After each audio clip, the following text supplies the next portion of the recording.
Corona కాలంలో మీకు గుర్తుంది కదా, రోజు రోజుకి కేసులు పెరుగుతా అంటే ఇళ్లలో నుంచి బయటికి పోవాలంటే భయపడినారు జనాలు.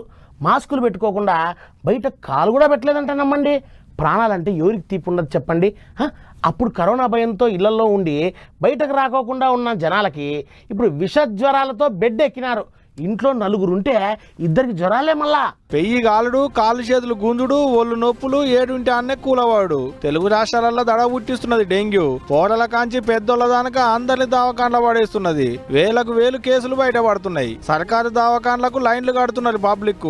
అసలే చిత్తడి కాలం ఆయే. రోడ్ల మీద వరద, గల్లీలలో బురద, ఇంటి చుట్టూ చెత్త చెదారం. పక్క కాలంలో ముచ్చటైతే ఇక చెప్పతరం లేనే లేదు. దోమలు మెట్టబెట్టుడు, సూదులేసుడు. రోగం రమ్మంటే ఎందుకు రాదిగా. ఇప్పటి వరకు తెలంగాణలో 5,000కు మీదనే డెంగ్యూ కేసులు బయటపడితే అందులో సగం పడ పట్టణంలో ఉన్న వాళ్ళకి వచ్చినాయి. హైదరాబాద్ పట్టణంలో 2,000కు మీదనే బయటపడ్డాయి అట డెంగ్యూ కేసులు. ఊళ్ళల్లో కంటే పట్టణంలో ఎందుకు ఎక్కువ వస్తున్నాయి కేసులు అంటే అదంతా మున్సిపాలిటీ వాళ్ళ పుణ్యమేని అంటున్నారు పట్టణం పబ్లిక్.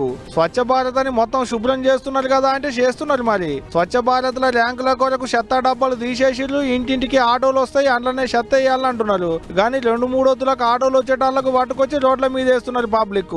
మన చెత్తే కదా అని ఇంట్లోనే పెట్టుకోలేం కదా. మరి ఇక ఇదిట్టుంటే ఈ చెత్త చెదారంతో డెంగ్యూ దోమ గుట్టి ఇంటికొకరు మంచాన పడుతున్నారు. తల్లికి సుస్థైందని కావాలుండేందుకు దవాఖానకు పోయిన బిడ్డకు కూడా డెంగ్యూ సోకి ఒక్కటే నాడు తల్లి బిడ్డ ఇద్దరు జీవిడిషులు మన్యం జిల్లాలున్న బట్టల భద్ర అనేటి ఊళ్ళే. ఏ అధికారి కూడా పట్టించుకోవట్లేదు.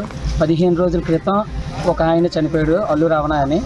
నిన్న ఒకటే ఫ్యామిలీలో ఇద్దరు చనిపోయారు, తల్లి కూతురు.